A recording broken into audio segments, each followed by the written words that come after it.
Please divorce your husband. At the OBGYN clinic where I went for a post-pregnancy checkup, I was called in by the doctor alone and told to get a divorce. Confused and without understanding why, the doctor revealed something shocking. Your husband's visit to this hospital wasn't his first.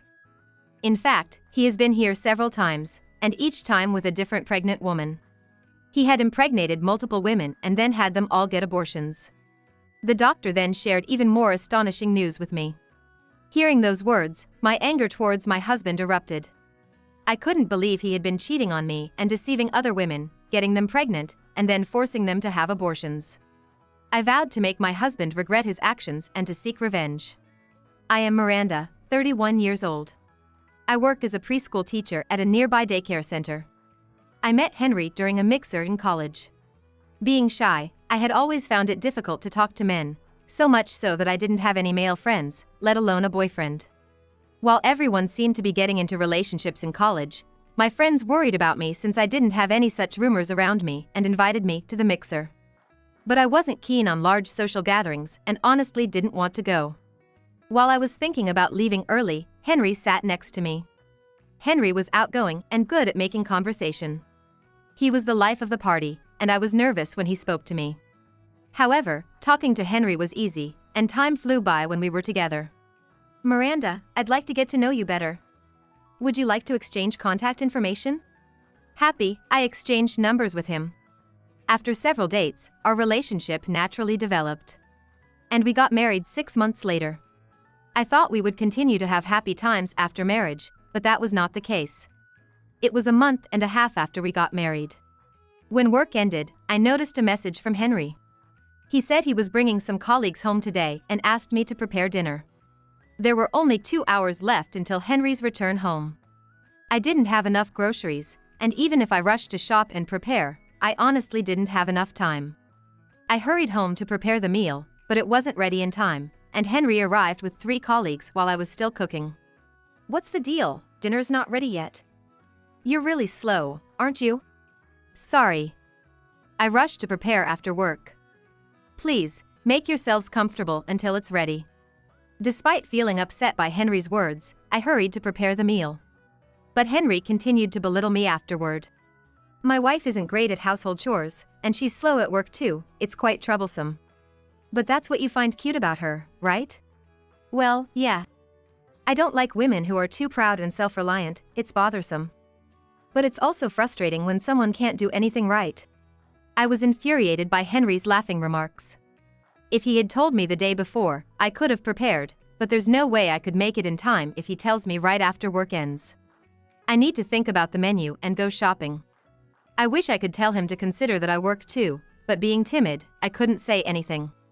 Even after that, he kept praising and criticizing female colleagues, throwing around insensitive comments during the meal. I realized then that Henry might be prideful or unconsciously making sexist remarks. He seemed uncomfortable with the idea of women appearing superior to men and would casually express that, leaving me feeling uneasy but unable to do anything but listen in silence. Months into the marriage, I started to notice Henry's behavior more. It was clear he was overly familiar with women. He had invited female colleagues home several times, and there was a lot of physical contact. On weekends, he would go out for meals or barbecues with colleagues, and the photos he showed me were always with young and attractive female employees. Though I felt uneasy, I thought I might be overthinking and didn't say anything. However, 5 months after the wedding, I witnessed something definitive. It was a day off, and Henry had said he was going out with friends, so I spent the day relaxing alone. While I was at the salon and shopping, I saw someone who looked just like Henry coming out of a designer store, arm in arm with a woman, walking intimately. My heart sank at the sight. I didn't want to believe Henry was cheating, but I couldn't dismiss my suspicions after seeing that. I discreetly followed them and heard Henry and the woman's voices. Thanks for the bag today. It's nothing, just a little something. I've booked a restaurant for lunch, shall we go? Wow, I'm so happy. Henry, you're really good at treating a lady. Why aren't you married? Why's that, I wonder? Maybe it's just not meant to be. But I'm glad I met Mary. I'm glad I met you too, Henry. Their conversation sounded like they were lovers, not just acquaintances. Moreover, Henry lied about not being married, so it was definitely cheating. The moment I realized that, I felt as if the blood drained from my head. Sure, Henry was good with women, and it seemed like he was experienced with dating. I thought he was experienced, but he always treated me with care. We had an intimate relationship, and I thought we got along well as a couple. Yet, I never imagined he would cheat.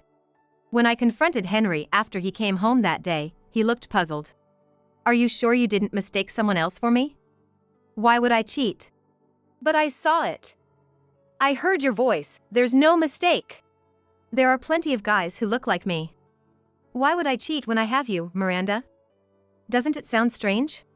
Henry embraced me gently. Thinking that he might be holding his affair partner the same way made me feel sick, and I pushed him away. "Don't touch me." "Don't get so angry. You don't have any proof, right? If you keep acting like this, I'll be the one who's hurt." His apologetic look made me speechless. But now, all his words and expressions seemed like an act.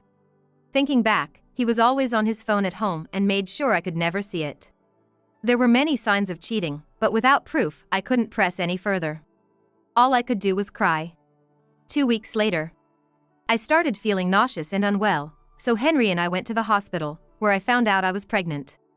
"You can have your checkups at a clinic closer to home instead of here. What do you want to do? Could we go to the East Clinic near the subway for convenience?" When I said this, Henry suddenly choked. "East Clinic? Can't we just continue here? It'll be hard to come here when my belly gets bigger, and you won't be with me every time. It's going to be tough to come to this general hospital regularly. The tests and checkups don't always require a hospital visit. How about another clinic? The other clinics are a bit far. I heard from the parents at the daycare that East Clinic has a good reputation, so I thought I'd go there if I got pregnant." "Yeah, I see." Henry's face twitched as he fell silent. I felt something was off, and the reason became clear when we went to the East Clinic. On the day of the regular checkup, when I asked Henry to come with me because it was my first pregnancy, he refused. "Why were you okay with going to the general hospital, but not the East Clinic?" "Well, that place is a bit, you know. It's my first time giving birth, and I'm anxious." "Won't you come with me?"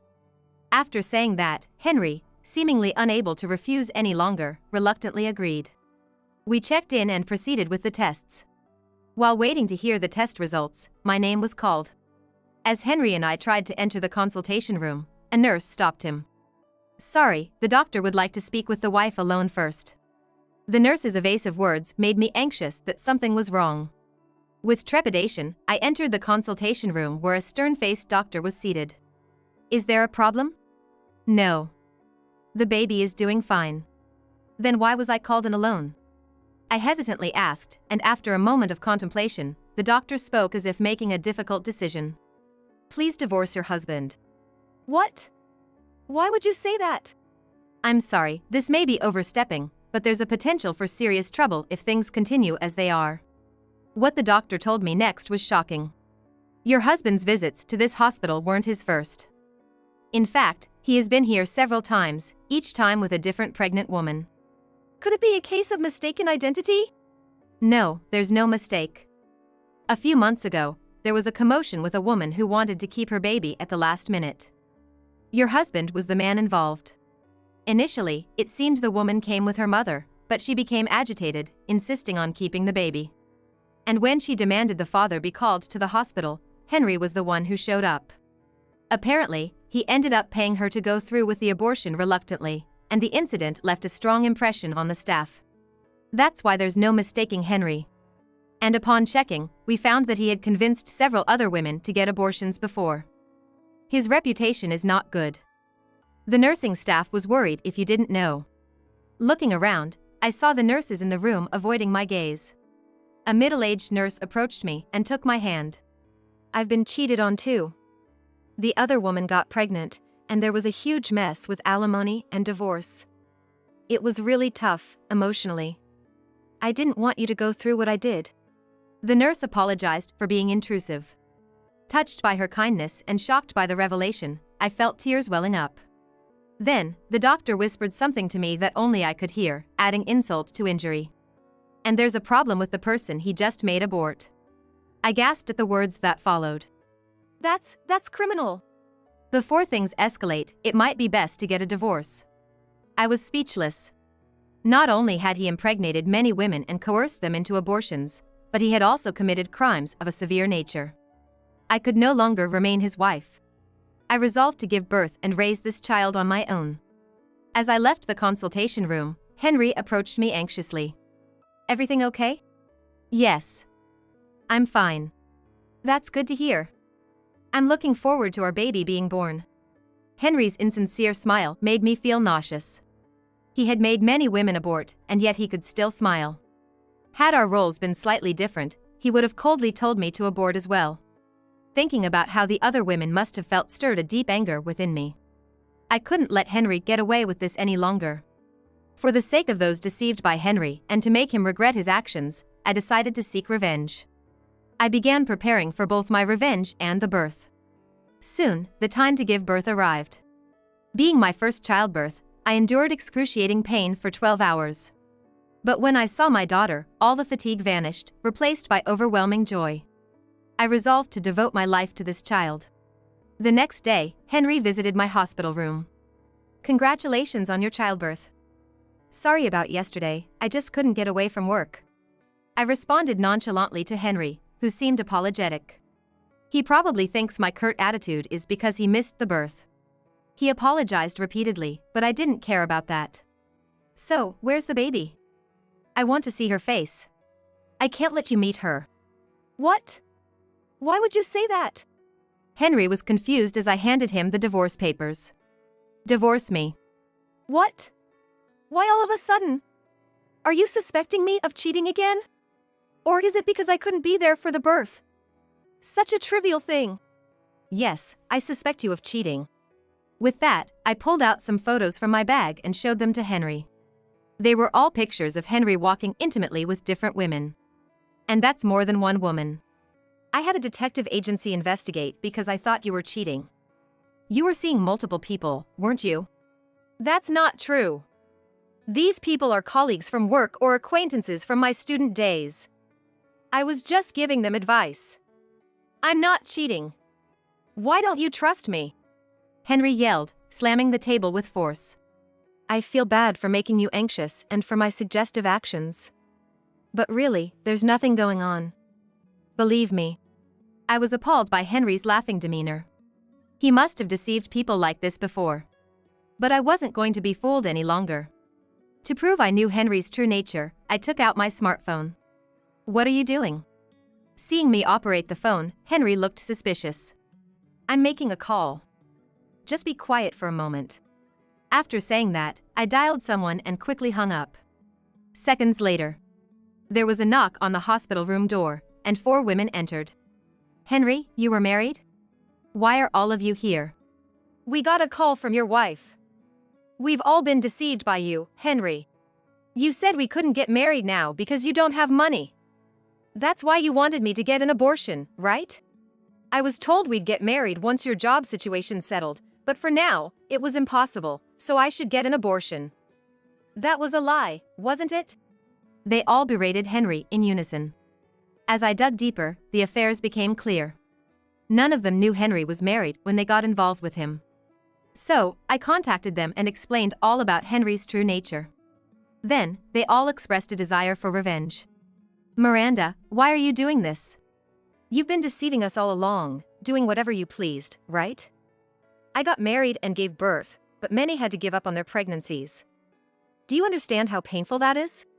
I realized how cruel the choice to abort is after becoming pregnant. It must have been excruciating to part with a child they were carrying. "I can't forgive you for lying about marrying someday. Give me back my time." "Yes. I even told my parents I was seeing someone I considered marrying. We wanted to get married and have children too. What are you going to do about us?" Well. Henry, sweating profusely, shifted his eyes around. "You can't say you're not cheating anymore, can you?" At my words, Henry knelt down, crestfallen. "Henry, I had no idea you were such a cheater. Don't contact me ever again. Goodbye." "Wait, please." Henry watched the women leave the room with a sad look, seemingly still attached to his affairs. I sighed in disbelief at his expression, showing he still had feelings for his mistresses. I don't want to raise a child with someone who cheats. Sign the divorce papers now. Wait, you're leaving me too, Miranda?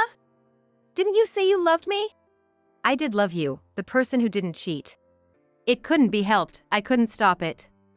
I got used to being pampered, and even when I made mistakes at work, everyone comforted and affirmed me. Is that why you kept cheating? I was exasperated by such a frivolous excuse. He had approached many women to boost his self-esteem, and not satisfied with just that, he impregnated them and then insisted on abortions. I've paid for the abortions and even gave them gifts, isn't that enough? Even though I cheated, my feelings of love were not a lie. Henry started to mumble excuses, claiming that cheating wasn't such a big deal. I sighed again at his justifications. Henry didn't just betray our feelings. I took a deep breath, determined to make him realize the gravity of his actions. It's not just about cheating, right? You've committed a crime, haven't you? A crime? I haven't done anything like that. It's not a crime to have an abortion, is it? That's right, if it was just about convincing someone to give up their baby, it wouldn't be a problem. But there's more to it than that. As I spoke, the hospital room door slowly opened and 2 women entered. Seeing them, Henry's face turned deathly pale as he stepped back. You know these 2 very well, don't you, Henry? Why are they here? The doctor here told me about her. Of course, it was confidential information, so I didn't ask for names or contact details. But when advised to get a divorce, they mentioned her situation to me. The 2 who entered were Sala Harada and her mother, Jolie. Henry, you got Sala pregnant too, and then tried to make her get an abortion. But Sala wanted to keep the baby and caused a big commotion at the clinic, right? Because of that commotion, everyone came to know about you. Sala was wearing the uniform of a high school in the city. It seems she was 16 years old at the beginning of the pregnancy. She is 16 years old now, but still a minor. The doctor advised that since engaging with a minor is illegal, it would be best to get a divorce before the situation escalated. Why would you say that? I told you to keep quiet with money. Henry yelled loudly at Sala. Sala, appearing meek, shuddered and hunched her shoulders. Both Sala and her mother Jolie, also seeming gentle, were probably threatened by Henry to keep silent about the pregnancy and felt unable to resist. Sala's family was struggling financially as they were a single-mother household. After receiving money, they felt even more silenced. Sala was advised that it would be better for her future to have an abortion, and she reluctantly gave up on giving birth. However, Jolie told me that Sala still worries about it and has been unable to attend school much. Because of Henry, Sala's life has been turned upside down. He's a failure as an adult for not taking responsibility after getting involved. Shut up. She came to me because I was just a little kind to her. It's not my fault. The moment you took action, you were at fault. Despite Henry's insistence that he was not at fault, it was clear that we were getting nowhere. So, I signaled to Jolie with my eyes. With trembling hands clenched tightly, she stood up and spoke out. We will sue you, Henry. You must fully pay for the harm you caused to Sala. What? Sue? What are you talking about? The act, the pregnancy, the abortion, it was all consensual, right? There's no way you can sue me. Yes, you can be sued. In New York, if you engage with a minor under 17, even with consent, it's against the law. Henry's actions, statutory rape, is a criminal offense, and the penalties may include imprisonment, fines, probation, or mandatory counseling. When this was explained, Henry's face went pale. No, wait. I didn't know that, and I paid money, right? Isn't that enough? How much will make you forgive me? Let's settle this. We're not settling. We've already consulted a lawyer. Please stay away from my daughter from now on. In Jolie's arms, Sala was crying the entire time. Sometimes, I dream about the baby, crying and blaming me because I couldn't give birth to it. Seeing Sala cry so helplessly, I felt tears welling up in my own eyes. Yet, Henry was trying to solve everything with money, which was unforgivable. I will support Jolie and Sala. The other women who were deceived by you said they would help too, so be prepared. All this is your fault. Pay for your crimes and reflect on your actions.